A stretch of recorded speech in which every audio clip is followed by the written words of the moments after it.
Entonces tú ahí te... Estamos grabando de 5, 4, 3, 2. Antes que otra cosa y con fines de claqueta, te voy a pedir, doctor, que nos regales tu nombre completo y el cargo que ostentas en la Asociación Salvemos al Lerma. Sí, cómo no, mi nombre completo es Javier Saldaña Venegas, soy médico pediatra, soy originario de aquí de esta comunidad, de esta ciudad. Y bueno, desde el 2002 tuvimos a bien formar un grupo de empresarios y de profesionistas preocupados por el medio ambiente y estoy presidiendo la asociación Salvemos al Lerma. Doctor, tú estudiaste fuera de la PEDA, te especializaste, Sí. regresas y ¿cómo te nace esta inquietud? ¿Qué es lo que pasa? Sí, bueno, todo nace de la historia del mosco, pero como que estábamos habituados a que, bueno, pues en la Piedad hay moscos, pero nunca nos preguntábamos cuál era el motivo, ¿no? Y todos estábamos también mal acostumbrados a que veíamos a nuestro río, pues, contaminado, con poca cantidad de agua, y con toda la, ¿cómo se llama? La insensibilidad de ver lo que había, huellas de lo que aventaban los rastros clandestinos aquí de Guanajuato, de excremento de las granjas, de excremento humano de las descargas humanas aquí, pero pues como que nos fuimos acostumbrando los que vivimos aquí, poco a poquito a esta situación. Luego entonces a mí me llamó la atención en cierta ocasión que fueron dos cosas que se juntaron, por decir, que los de la jurisdicción sanitaria, tanto era la plaga de moscos que todos los días fumigaban con una manguerita bastante gruesa y se pasaban por las calles principales y por el centro aventando literalmente el insecticida, pues prácticamente en la cara de los habitantes. Y una vez me tocó a mí que yo venía transitando ahí por una de las calles principales y me tocó atrás de estas gentes. Y la verdad fue muy preocupante porque dije, esto no sé qué sea, pero este insecticida está muy pesado, huele mucho. Y al día siguiente investigué y pues resulta que era malatión. Acto seguido pido una cita con el presidente municipal en su momento, pues para decirle que era pues una práctica muy riesgosa. Y entonces se conjunta que por estos tiempos, te estoy hablando del año 2000, 2001, Primavera. primavera, sí, yo ya había visto una cantidad importante de niños con leucemias aquí en mi consultorio. Tú eres médico pediatra, Yo soy ¿verdad? médico pediatra, yo soy médico de niños. Para que me entiendas, cualquier médico pediatra sabe que en una población de 100,000 habitantes, como es la que tenemos aquí, debemos de tener un promedio de 4 o 5 casos nuevos de leucemias, que es lo normal, si se puede decir, o la incidencia normal de esta enfermedad. Puede subir un poquito, pero más sin embargo, cuando yo estaba haciendo este análisis, yo ya tenía más o menos registrado un promedio de 8 o 10 pacientes y apenas en medio año. Entonces ya se salía fuera de los estándares. Digo, como yo, el único pediatra, ya estoy viendo casi el doble de lo que se esperaría que estuviera aquí en toda esta población. Pues más otra veintena de pediatras que hay aquí en la región, pues yo no sé cuántos más estarían diagnosticando, detectando. Eso me llamó la atención y yo lo relacioné y empecé yo a investigar y a preguntar a colegas, amigos, oncólogos, pediatras. Y obviamente que está comprobado pues que los agroquímicos te alteran las células, la famosa apoptosis celular, es decir, si hay una sustancia química que te mata a un mosco, pues esa misma sustancia química te va a matar fácilmente una célula, por decirlo así. Y eso puede explicar una mayor incidencia de este tipo de problemas, combinado obviamente con la genética. Porque aquí en La Piedad las familias vivían, ya estaban acostumbrados y vivían con los raidolitos famosos, que también que son insecticidas que son obviamente peligrosos. Son tóxicos. Son tóxicos. Entonces alguna mamá me preguntaba, doctor, si usted me está diciendo en alguna criatura que yo le diagnostiqué leucemia, que se relaciona con el uso de los raidolitos, etcétera, etcétera, porque a mis otros dos hijos no les pasó nada. Le digo, porque eso se llama predisposición genética. Entonces aquí el problema es que cuántas gente no pueden tener en su genoma, predisposición genética a la enfermedad, pues ese es un factor, ese es un clic como la computadora para que despierte la enfermedad. Pues ahí yo comencé a tener esa inquietud, pues dije, pues para entender esto voy a tener que pasearme en el río. Créeme que me paseé como fines de semana, cada 8 o 15 días, me iba a los fines de semana, de hecho me llevaba yo a mis hijos que estaban pequeños, y empecé a ver toda la contaminación y todo lo que pasaba aquí en el río, y tengo documentado eso, tengo fotografías y todo, por ejemplo, de que las verduras que estaban ahí en los campos a pie de río, las regaban, había bombas charqueras, sacaban agua y las regaban, porque aquí hay otro problema. Somos área endémica de neurocisticercosis, ese es otro tema. Y yo empecé a atar cabos porque la contaminación, digo, es que en el río hay excremento humano y hay excremento de animal. Ahí están los cisticercos famosos, o más que los cisticercos vendrían siendo las tenias, los huevos de las tenias, que ya después se completa el ciclo. Y entonces imagínate las bombas charqueras irrigando las verduras, las lechugas, los rábanos, las cebollas que después nosotros ingerimos y no tenemos cuidado. Entonces empecé a darme cuenta que era una cosa pavorosa, porque no nada más era el uso indiscriminado de insecticidas, no nada más era la contaminación de las verduras, era también las alergias, en fin. Entonces dije, bueno, ¿sabes qué? Pues el río nos está afectando, pero yo después ya me empecé a hacer una pregunta, un cuestionamiento. ¿Somos víctimas del río o el río es víctima de nosotros? Y obviamente saqué rápido la respuesta. El río era víctima de nosotros, nada más que nos estaba obviamente cobrando las facturas de esa insensibilidad que hemos tenido con nuestro río. Y digo insensibilidad porque descubrí que estaba el río lleno de descargas de las granjas de la porcicultura, de descargas de los rastros clandestinos, había vísceras, había sangre, había un montón de cosas, que estaba obviamente llena de las descargas humanas, porque la Piedad Michoacán en ese tiempo, en el 2002, estaba tratando el 0% de sus aguas residuales y de las aguas negras. Entonces lo estábamos agrediendo y ya estábamos viviendo las consecuencias de esa agresión a la naturaleza. Pues ahí comenzamos con el grupo y bueno, empezamos a tocar puertas,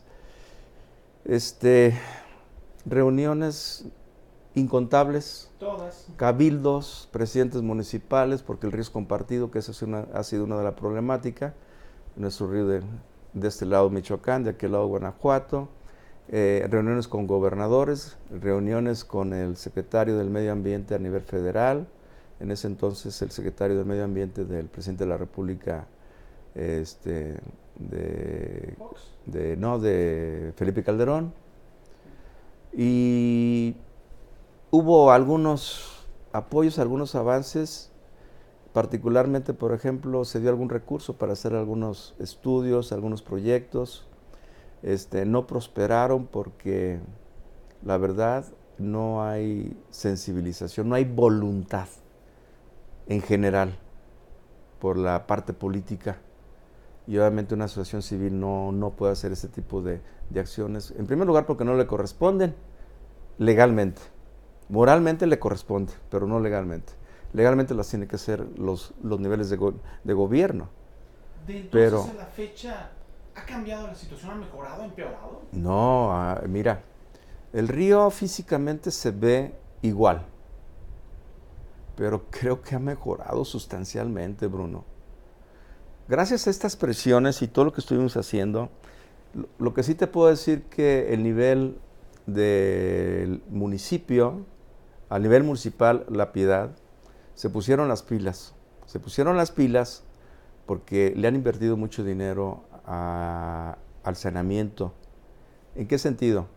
Cuando comenzamos en el 2002, había una planta de tratamiento abandonada en la parte baja acá del meandro, acá en Potrerillos, y estaba un colector marginal de aguas negras que se hizo en 1980, que jamás se le dio mantenimiento y se empezó a colapsar y se tronó. Entonces, lo primero que hicieron fue rehabilitar la planta de tratamiento con una inversión de cerca de 3 millones y fracción. Se alquiló un camión desasolvador que les costó un dineral y por eso nació la idea de que el organismo potable de aguas local comprara el propio, y se compró, y compraron muchas cosas. De tal manera, no recuerdo el costo por kilómetro, pero a mí se me hizo una exageración y fue lo que yo les comenté. Le digo, ¿por qué no se compra uno? De hecho, la organización, si mal no recuerdo, participó con una parte de ese costo. Uno de los empresarios, si mal no recuerdo, no estoy seguro, pero creo que sí, ¿eh? Y entonces empezaron a hacer obras de rehabilitación a tal grado que lo resumo en esto. La Piedad, Michoacán, en el 2002 trataba el 0% de aguas negras y residuales. La Piedad, Michoacán se está convirtiendo en uno de los municipios principales tratadores de sus aguas residuales. Está tratando más del 90%. ¿Por qué no se ve y por qué no se nota? Porque el municipio de Pénjamo no ha hecho absolutamente nada. Pero La Piedad lo ha hecho. ¿No es frustrante ver eso? Mucho, muy frustrante. En un momento, cuando comenzamos estas acciones, estaba de presidente Jaime Mares Camarena, que por amistad y por lo que sea, él empujó. Con él fui personalmente a platicar con el entonces director de la CNA Federal, un ingeniero que se apellidaba Jax. La Conagua. De la Conagua, sí, de la Comisión Nacional del Agua. Y él encantado porque dice, oiga, pues qué bueno que el municipio esté preocupado por querer rehabilitar su planta, y creo que ellos fueron los que aportaron el recurso. O sea, sí hubo apoyos, pero debo de decirlo, pues no tengo por qué no comentarlo. Siempre faltó el empujón, el apoyo, el acompañamiento y todo del gobierno del estado. Nunca se tuvo un solo apoyo. Lo que se hizo fue gracias al municipio y gracias a la federación. Perdón, entonces, ¿qué ha sucedido del 2002 a la fecha? Que La Piedad está tratando casi la totalidad de sus aguas negras, que amplió la red de captación del colector marginal. Se fue hasta la parte oriente, hasta la colonia Delta, a captar aguas. Puso otros captadores acá arriba en la meseta. Los arroyos que fluyen al meandro, los limpiaron, unos los canalizaron. O sea, hubo mucha obra que se enterró, que no se ve. Esas son las que no se ven, pero son las que más impactan. Había unos arroyos súper contaminados aquí, ¿cómo le llaman? El arroyo 3. El 5 de Oros, el Tigre, no recuerdo muy bien cómo se llaman, pero el cárcamo de bombeo que se hizo aquí junto con otra planta de tratamiento. Bueno, aparte de toda esta obra de saneamiento, La Piedad, Michoacán, me atrevo a decir que es de los pocos o de los únicos municipios que tiene 100,000 habitantes y que tiene 2 plantas de tratamiento. En lugar de hacer más grande con la que se contaba, se hizo otra acá en Río Grande. ¿Tú la conoces? La verdad es una planta de tratamiento que, mis respetos, hecho a mucha conciencia, muy ecológica, no huele a nada. Si tú vas, no huele a nada, pero están las lagunas de oxidación súper bien cuidadas. Y esa inversión de 50 y pico millones de pesos la hizo la federación y la hizo el organismo de aguas potables local. De entonces a la fecha, y tú que sigues siendo pediatra, ¿sí ha incidido también en la baja de casos de cáncer, de esa incidencia, doctor? Te voy a responder que absoluta y rotundamente un sí, por lo menos en mis pacientes. Pero aquí es muy complejo, Pero porque... perdón que te interrumpa. Tú fuiste director del hospital regional, general, del hospital claro, civil. sí. También lo veías en lo privado y en lo público. Así es. Absoluta y rotundamente sí. Nada más que siempre se me ha cuestionado, y con justa razón, que es muy empírico, porque no hay un estudio demostrativo, por mucha complejidad. De hecho, cuando yo anuncié que había mucha leucemia en esta región, a mí me jalaron las orejas las autoridades de salud del estado. Doctor, para que usted diga eso lo tiene que demostrar. Usted tiene que tener un estudio demostrativo, etcétera. Le digo, entonces en ese tiempo estaba una doctora de Secretaría de Salud.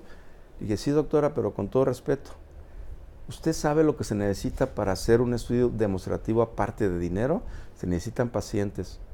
¿Usted cree que voy a exponer a pacientes a insecticidas para después tomar niveles y para que se enferme de una leucemia? Eso es un estudio no ético. De tal manera que nos tenemos que apoyar única y exclusivamente en las estadísticas, nada más. Yo no puedo hacer estudios comprobatorios, por el amor de Dios. ¿Cómo voy a exponer a un cáncer a un paciente? No se puede. Las estadísticas. ¿Pero qué cree? Que somos los campeones del subregistro. Ustedes no llevan un buen registro de todo lo que nosotros a veces reportamos y nosotros no reportamos los que tenemos que reportar. Entonces usted me la pone difícil. Yo no voy a poder demostrar nada por esa situación. ¿Sí me explico? Es muy complejo. Dinero, no puedes hacer un estudio comparativo, decir, vamos a exponerlo insecticida y vamos a exponerlo a un a un placebo. No, estadísticas. ¿Y dónde están las estadísticas? Pues las tiene que tener el sector. No las tiene. Cuando yo hablaba de que aquí teníamos muchas cisticercosis y yo fui a preguntar la estadística aquí, ¿cuántos casos crees que me estaban reportando al año? 2 o 3 casos. Pues yo me empecé a reír. Y a veces también ellos tienen razón, doctores, que ustedes no reportan. Sí, pero a veces sí reportamos y ellos a veces no. Nunca se descarga esa información. Entonces esto es muy complejo. Entonces yo te digo rotunda y absolutamente sí, porque yo te puedo decir que a veces han pasado hasta años y no he visto un solo caso ahorita. Que lo normal sería que yo viera por lo menos un caso al año. 2 casos al año, quizás. Pero, por ejemplo, pregúntame cuándo fue el último caso que vi. Hace 2 años. Hace 2 años. Pero también, no nada más en leucemias, también esto tiene que ver con otro tipo de cáncer también, ¿no? Del sistema nervioso, etcétera, ¿no? Pero si te preguntara una escala del 0 al 10 o del 0 al 100, ¿qué tan contaminado está el río Lerma?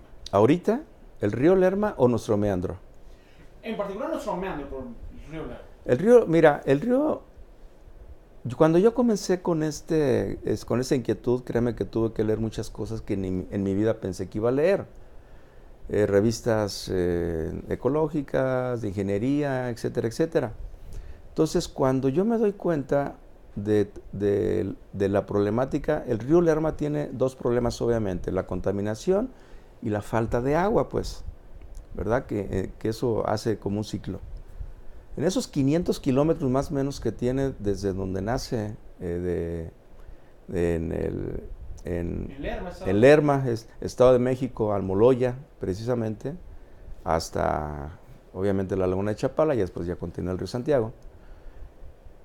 Hay diferentes tipos de contaminación. El Estado de México, su contaminación es obviamente de la industria, porque en ese momento, cuando yo lo investigué, había más de 3.500 industrias en el Estado de México que todo lo aventaban al río. Por eso aquí veíamos las aguas jabonosas y olorosas que pasaban por aquí.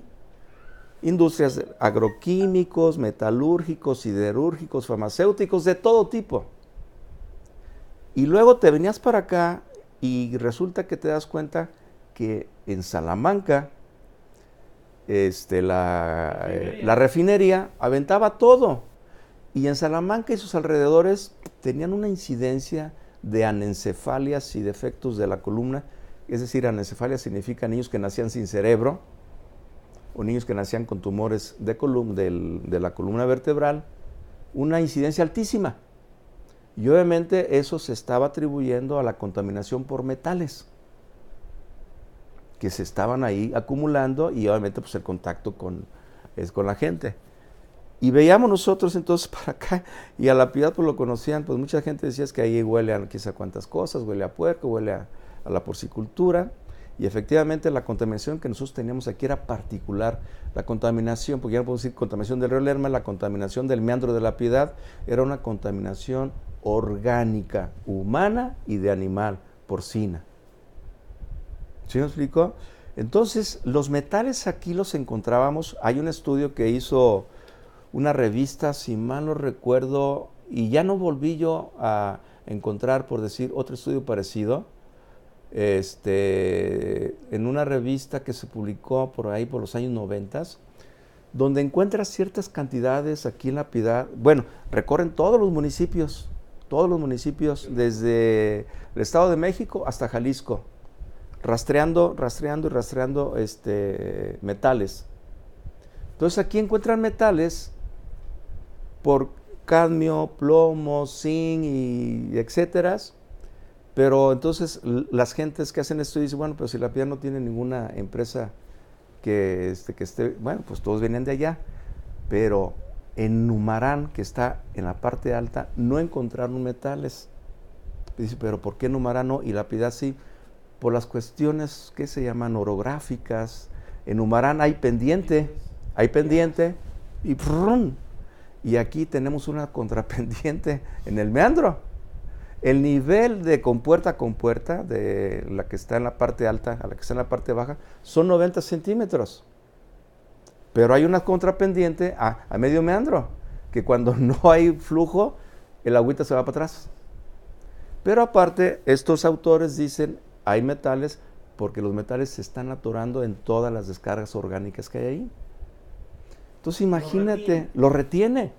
Entonces dije, entonces insecticidas por el mosco, excremento, contaminación para alergias, contaminación, infecciones respiratorias, alergias respiratorias, se están regando los cultivos con agua del río, pues ahí están las bombas charqueras, de todo eso tengo fotos, tengo evidencias, y ahora resulta que hasta metales tenemos, y cuando aquí había cierta cantidad de agua, yo veía a los pescadores sacando esos peces, y yo, miedo, ¿no? Sí, no, pues yo alguna vez le dije a uno de ellos, oiga, venga para acá, déjeme decir una cosa, no sé cómo esos peces, están llenos de metales,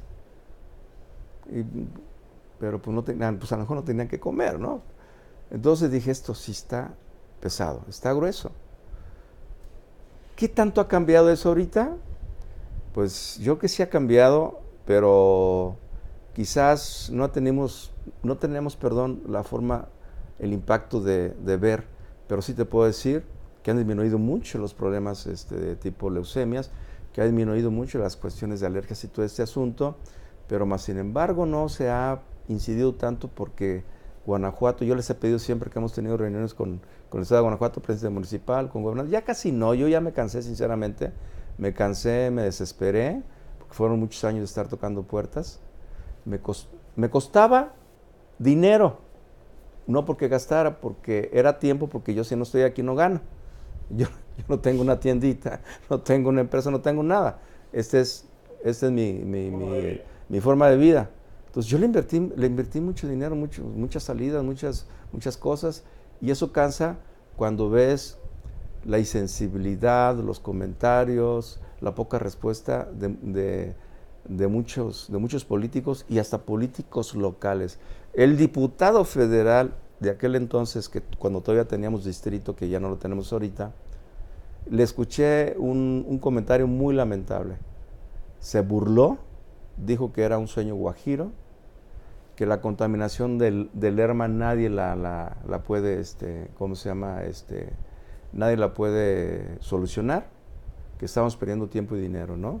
Entonces, teniendo ese tipo de políticos, obviamente no vamos a llegar a ningún lado.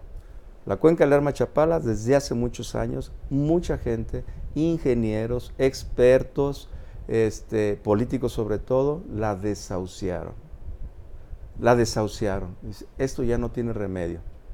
Y yo digo que está mal, porque yo quise transmitir siempre la idea de que si cada municipio ribereño de la cuenca nos pusiéramos a tratar en lo personal lo de ahí, pudiéramos hacer algo ya, si juntamos el esfuerzo de cada uno de los municipios, pudiéramos hacer algo integral. Yo les daba un ejemplo en la Comisión Nacional del Agua. Yo me enteré que por ley nada más ellos ponen plantas de tratamiento en poblaciones con cierto número Parece que hubo un cambio y ya lo bajaron a 50,000 o 40,000 habitantes.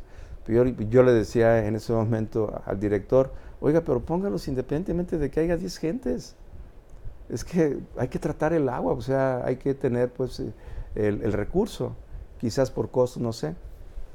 Pero Nubarán, por ejemplo, intentó tener su plantita de tratamiento, no sé en qué quedaría, pero más que tener con qué limpiar y captar aguas negras, etcétera, etcétera,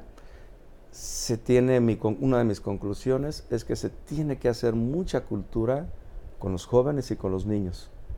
Yo me sorprendí porque nosotros fuimos a dar pláticas a las escuelas, Bruno, a las secundarias, a las prepas, y me sorprendí cuando yo les pasaba mi plática y que yo le ponía el cuestionamiento y les ponía fotos de la contaminación, de las enfermedades. Les tengo fotos de lo que era el río en los 60, 70. El río era un lugar de esparcimiento, un lugar donde íbamos todas las familias a comer, a disfrutar, un río que olía a naturaleza. No, pues, y entonces el río de los 60, 70 todavía que nos tocó verlo, que todavía fueron los últimos años de salud que tuvo el río, pues se fue convirtiendo en un lugar donde pues ya nadie se acercaba por el gravísimo, por obvias razones, ¿no? Entonces cuando yo les preguntaba a los niños, ¿cómo ven ustedes quién es la víctima, el río o nosotros? Créeme que la respuesta era inmediata. El río es la víctima. Y yo veo que los niños captan muy bien esto. Hubo por ahí, te voy a comentar que hubo una situación muy curiosa. Uno de los muchachos ahí de la secundaria fue a platicar con su papá, que es un porcicultor, y a exigirle que tuviera planta de tratamiento y que no estuviera haciendo contaminación, y el papá vino a jalarme las orejas. No, vino a platicar conmigo, pero en un tono no muy amigable, que dijeron, doctor, espérese pues, que sabe cuánto cuesta eso y no sé qué. Sí pues, pero pues lo que cueste, pues eso es lo que tiene que, esa es una... Cuesta más lo otro, ¿no? Sí, cuesta más lo otro, exactamente, ¿no? Entonces, la verdad, en esa área, en ese sentido, perdón, yo concluí que hay que trabajar mucho en la cultura de los jóvenes y de los niños. Intentamos incluso hacer un diplomado que tuviera que ver con el medio ambiente en la UNIVA, no prosperó por algunas situaciones. Y al adulto le tenemos que pegar en la cartera, si no, no va a entender. Multas y multas y multas. Pero eso es lo que no quiere, no sabe hacer y no quiere hacer nuestras autoridades. Nosotros exigimos que los procuradores del medio ambiente, tanto de Guanajuato como de Michoacán, visitaran los rastros clandestinos, visitaran las granjas. Y si quieren, sáquenles tarjetita amarilla, hombre. Díganles, por favor, que si en X o Y tiempo vean de qué manera se puede apoyar, no sé, pero hay que hacer un plan para apoyar esa situación. Meses frustrante, porque me di cuenta que hubo ahí ¿cómo se llama? Pues corrupción. No pasó nada. Entonces, ¿qué haces? La pregunta, en nuestro meandro y en el Lerma, del 0 al 10, del 0 al 100, ¿qué tan contaminado está?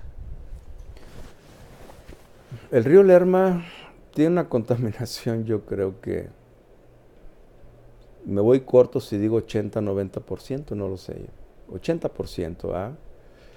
Y aquí yo creo que le bajamos a un 50%, porque por lo menos, o más, porque somos más habitantes que los vecinos de Santana, municipio de Pénjamo. Es decir, si estábamos aventando unas cantidades increíbles de excremento, aquí hubo la fortuna y la desafortunada situación que la porcicultura, que era uno había una veintena, Bruno, de granjas de la porcicultura que aventaba todas sus descargas directamente al río o a los arroyos. Entonces se da la situación de que hay una crisis, como ya ves que son las crisis de la porcicultura, que son ondulantes, pero esta crisis fue muy fuerte y muchos porcicultores no lo aguantaron. Un porcicultor muy fuerte una vez vino aquí a decirme, doctor, bórreme de su lista porque ya no contamino, ya saqué los últimos marranos, ya los mandé a México a que se los coman, yo ya no voy a contaminar. Dice, y además, dice, ya esto ya no es negocio, y bla, bla, bla, bla, ¿no? Entonces disminuyó mucho esa problemática por crisis de la porcicultura. Y disminuyó mucho porque algunas granjas, 2, 3 granjitas, no fueron muchas, hicieron algo para tratar sus descargas. Y disminuyó bastante porque el municipio hizo la infraestructura de captación de aguas negras, sus 2 plantas de tratamiento, pues yo pienso que sí le bajamos mínimo un 50%. ¿Sí tiene salvación el Lerma? Yo digo que sí, tiene salvación el Lerma. Y fíjate que supe, leí, investigué que en el sexenio de Salinas de Gortari se intentó hacer algo muy importante, muy ambicioso, con una inversión de muchos miles de millones de pesos.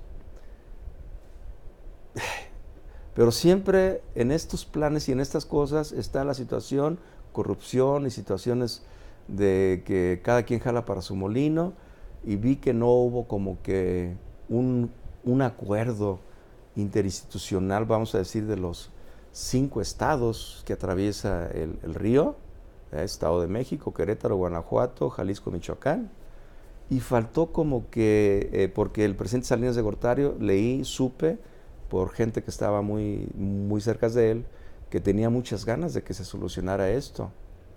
Y ya se habían hecho proyectos y no se hicieron por cuestiones de manejos inapropiados, no lo sé, fue lo que yo escuché, no sé si sea cierto, pero fue lo que yo escuché. Mas, sin embargo, si se cambia de táctica y si se pudiera analizar la problemática de cada uno de los municipios ribereños, y que cada uno de los municipios ribereños tuviera un apoyo de la Comisión Nacional del Agua en base a plantas de tratamiento o, ¿cómo se llama?, estos cárcamos de rebombeo que les llaman y todas estas cosas, y que empezáramos obviamente a sensibilizar pues la cultura y la aplicación de la ley, de la protección al medio ambiente, etcétera. Pues yo creo que sí, porque si se han hecho en otras partes del mundo, que se han recuperado incluso ríos igual o más contaminados que el que tenemos aquí, pues ¿por qué no podemos hacerlo nosotros? Porque no hay voluntad, porque no hay organización y porque no ha habido un buen acuerdo, vamos. Se intentó, como te digo, supe, pero si no prosperó, pues fue por, no sé, por diversos factores. Es complejo, muy complicado. Creo y estoy casi seguro que el problema de la contaminación tiene solución. El problema que también exacerba es la falta de agua. Desde esta situación del sistema Cutzamala y todo lo que le quitan a la poquita agua que tiene el río y que lo mandan pues para darle agua a los de la Ciudad de México, las pocas, de repente pues esas venidas extraordinarias que dicen los ingenieros, que pocas veces se presentan, que en una avenida extraordinaria pues casi se llenaba el río y la laguna de Chapala estaba en un 17-20% de captación y ya amanecían en una semana, 2 semanas por más del 50%, pues ya casi no hay, eso sí está complejo, la disponibilidad del recurso hídrico, pero la contaminación yo pienso que sí se puede solucionar. Y te voy a decir una cosa que estoy recordando. Estaban haciendo un plan, la posibilidad de jalar agua del Río Verde para inyectarle agüita al Lerma. Eso sería fabuloso.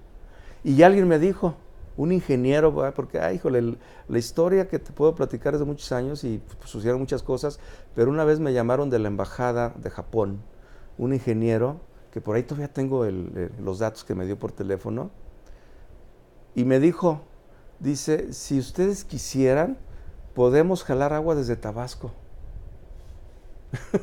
Porque la región que más agua tiene en la República Mexicana es Tabasco. Nosotros aquí tenemos un promedio, hace años, ya no sé en cuánto andamos ahorita, de 3.500 metros cúbicos por año por habitante. Todas las regiones o países que tengan por abajo de los 5.000 metros cúbicos ya tienen serios problemas de disponibilidad. Tabasco tiene 37,000 metros cúbicos por habitante por año, que es quien más tiene, y así se van repartiendo. Y tenemos una media de 5,000. México tiene poca agua.